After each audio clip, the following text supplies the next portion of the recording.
निर्वाचन आयोग की अनुमति के बगैर सोशल मीडिया में राजनीतिक विज्ञापनों पर प्रतिबंध।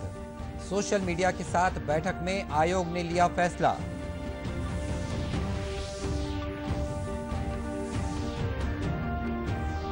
लोकसभा चुनाव की तैयारियों के लिए कांग्रेस और भाजपा सक्रिय, अपने अपने कार्यों को लेकर उतरे चुनाव मैदान में।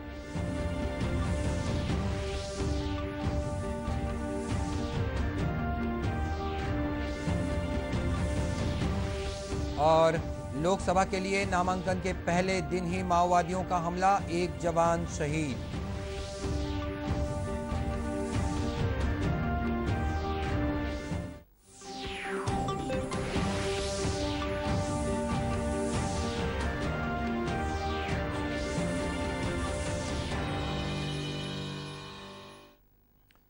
नमस्कार, आप देख रहे हैं दूरदर्शन समाचार। मैं हूं मनीष अहलूवालिया और अब समाचार विस्तार से।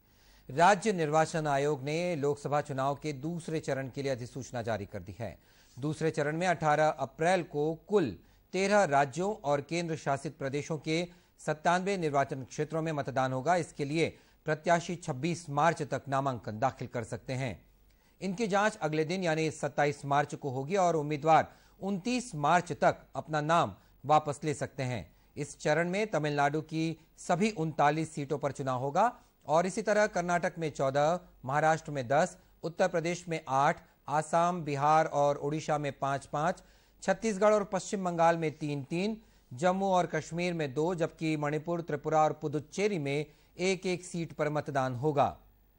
इधर छत्तीसगढ़ में भी दूसरे चरण के लिए अधिसूचना जारी कर दी गई है, जिसके तहत प्रदेश के कांकेर, महासमुंद और राजनांदगांव लोकसभा सीटों पर नामांकन की प्रक्रिया शुरू हो गई है। राज्य निर्वाचन आयुक्त सुब्रत साहू ने बताया कि दूसरे चरण के लिए शासकीय अवकाश को छोड़कर कार्यालयीन दिवसों में सुबह 11 से दोपहर 3 बजे तक प्रत्याशी अपना नामांकन दाखिल कर सकते हैं। श्री साहू ने बताया कि द्वितीय चरण के मतदान के लिए व्यापक तैयारियां कर ली गई हैं। इन 3 लोकसभा क्षेत्रों में कुल 48,95,719 मतदाता अपने मताधिकारों का प्रयोग करने वाले हैं, जिनमें 24,63,102 महिलाएं और 24,32,554 पुरुष हैं, जबकि 63 थर्ड जेंडर के मतदाता हैं। श्री साहू ने बताया कि तीनों लोकसभा क्षेत्रों में 6,484 मतदान केंद्र बनाए गए हैं। राजनांदगांव लोकसभा सीट के लिए जारी अधिसूचना की जानकारी देते हुए जिला निर्वाचन अधिकारी जेपी मौर्य ने बताया कि कलेक्टोरेट कार्यालय में नामांकन दाखिले की प्रक्रिया शुरू हो चुकी है। उम्मीदवारों के द्वारा 4 नाम निर्देशन पत्र दाखिल किए जा सकते हैं।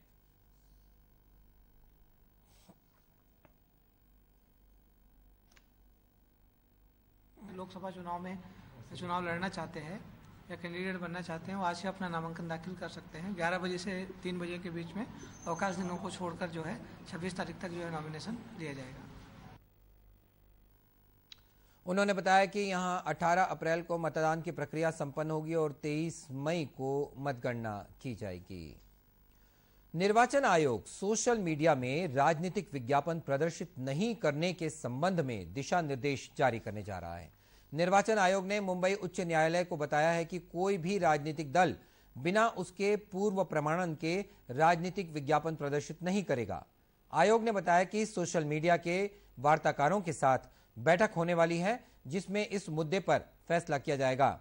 आयोग ने कहा कि वह ऐसे राजनीतिक विज्ञापनों की पहचान करने का प्रयास कर रहा है जो पूर्व प्रमाणन के बगैर प्रदर्शित किए जा रहे हैं। आयोग ने यह भी कहा है कि देश के इंटरनेट और मोबाइल संगठनों तथा सोशल मीडिया से जुड़े माध्यमों के साथ सलाह मशवरे से इस संबंध में आचार संहिता की तैयारी की जा रही है। लोकसभा चुनाव की तैयारियों के लिए कांग्रेस प्रचार अभियान समिति और लोकसभा समन्वयकों की बैठक आयोजित की गई है। बैठक को संबोधित करते हुए मुख्यमंत्री भूपेश बघेल ने कहा कि चुनाव के दौरान प्रचार प्रसार के संबंध में समयबद्ध कार्यक्रम बनाए गए हैं। साथ ही प्रदेश की सभी 90 विधानसभा सीटों को आम सभा के माध्यम से कवर करने की कार्ययोजना भी तैयार की गई है। उन्होंने कहा कि अब चुनाव के दिन बहुत कम बच गए हैं, इसलिए आप सभी पूरी तैयारी में जुट जाएं। प्रचार समिति की बैठक भी हुई है और सेवा दल की भी बैठक हुई। लोकसभा के चुनाव में किस प्रकार से प्रचार प्रसार करना है, इसके बारे में विस्तार से चर्चा किया गया है। टाइम बाउंड प्रोग्राम बनाया गया है और रोड मैप भी इस मामले में बनाया जा रहा है कि किस प्रकार से हमारे आम सभा होगी और सभी 90 विधानसभा हम लोग कवर करें। इस मामले में विस्तार से सभी साथियों से चर्चा की। मुख्यमंत्री ने प्रचार अभियान समिति और क्षेत्रीय प्रचार समिति के पदाधिकारियों से कहा कि जल्द ही आप लोगों तक प्रचार सामग्रियां भी पहुंच जाएंगी। बैठक में मुख्यमंत्री भूपेश बघेल के अलावा सत्यनारायण शर्मा, धनेन्द्र साहू, छाया वर्मा, रामगोपाल अग्रवाल, गिरीश देवांगन, शैलेश नितिन त्रिवेदी, इदरीश गांधी और अन्य लोकसभा समन्वयक मौजूद थे। भारतीय जनता पार्टी ने अपने सम्मेलन में केंद्र सरकार की उपलब्धियों का बखान करते हुए बताया कि जो काम पूर्व की सरकार 70 साल में नहीं कर पाई वो मोदी सरकार ने 60 महीनों में कर दिखाया है। वरिष्ठ भाजपा नेता प्रेम प्रकाश पांडे ने कहा कि कांग्रेस जातिवाद फैलाकर देश को बांटने का काम करती है, जबकि पीएम मोदी ने देश को आर्थिक मजबूती प्रदान करने के साथ ही विश्व पटल पर भी अलग पहचान स्थापित की है। भाजपा नेता बृजमोहन अग्रवाल ने कहा कि छत्तीसगढ़ की रमन सरकार ने 15 साल में ऐतिहासिक विकास कार्य किए हैं। अब लोगों को ये बताना है कि ऐसे काम सिर्फ भारतीय जनता पार्टी और मोदी सरकार ही कर सकती है। सम्मेलन में मौजूद सभी वरिष्ठ नेताओं ने इस लोकसभा चुनाव में प्रदेश की सभी 11 सीटें जीतने का संकल्प लिया। साथ ही नरेंद्र मोदी को फिर से प्रधानमंत्री बनाने का आह्वान किया गया है। बूथ स्तर के कार्यकर्ताओं को प्रशिक्षण देने के लिए कांग्रेस संकल्प शिविर का आयोजन कर रही है। इसके तहत जांजगीर के पामगढ़ और जयजयपुर में भी इसका आयोजन किया गया। शिविर में मौजूद कार्यकर्ताओं ने लोकसभा चुनाव में कांग्रेस को भारी बहुमत के साथ जीत दिलाने का संकल्प लिया। छत्तीसगढ़ की एकमात्र अनुसूचित जाति के लिए आरक्षित सीट जांजगीर चांपा से रवि भारद्वाज को मैदान में उतारा गया है। संकल्प शिविर में मुख्य अतिथि के रूप में मौजूद स्कूल शिक्षा मंत्री प्रेमसाय सिंह टेकाम ने कहा कि देश में अच्छी सरकार देने के लिए कांग्रेस को पूर्ण बहुमत के साथ जीत दिलाएं। उन्होंने कार्यकर्ताओं से अपील करते हुए कहा कि वे सभी राहुल गांधी को प्रधानमंत्री बनाने के लिए मेहनत करें।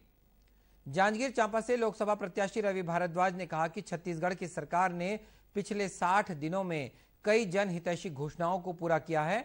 आप सभी इन योजनाओं को जन जन तक पहुंचाने का काम करें, साथ ही केंद्र सरकार की नाकामियों को भी लोगों तक पहुंचाएं। उल्लेखनीय है कि कांग्रेस प्रदेश के लगभग 70 से अधिक विधानसभाओं में संकल्प शिविर पूरा कर चुकी है। दुर्ग लोकसभा सीट पर होने वाले मतदान के लिए कांग्रेस और भाजपा दोनों ही राजनीतिक दलों ने अपनी तैयारियां तेज कर दी हैं।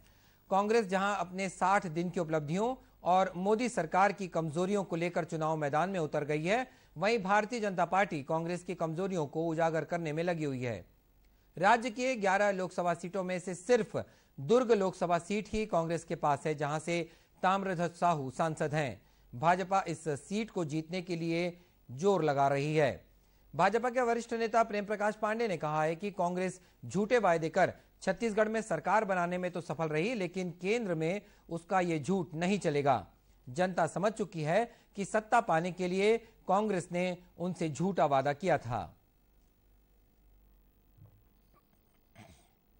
देखिए, विधानसभा में ये बात सही है कि परिणाम अपेक्षित क्या काफी निराशाजनक रहे हैं, लेकिन हर चुनाव अपनी अपनी अलग अलग मुद्दों पे और उसके अपने अपने महत्व होते हैं।